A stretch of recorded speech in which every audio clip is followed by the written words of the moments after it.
Creating basic 10-stack tulip latte art. Understand you're interested in learning how to create a basic 10-stack tulip latte art design.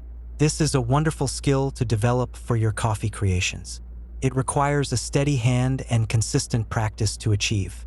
Focusing on the flow of the milk is key to forming those distinct layers. A well-poured shot of espresso will also provide a good foundation. Remember to tilt your cup while pouring to help guide the milk. Patience is a great virtue when mastering latte art techniques. With dedication, you will surely see improvement in your tulip designs. Making 10-stack tulip latte art. Certainly, I understand. Crafting a 10-stack tulip in latte art is a truly impressive feat. It demonstrates a remarkable level of skill and dedication to the art form. Achieving such height and precision requires immense practice and control over milk steaming and pouring techniques. This accomplishment showcases a deep understanding of fluid dynamics and artistic expression.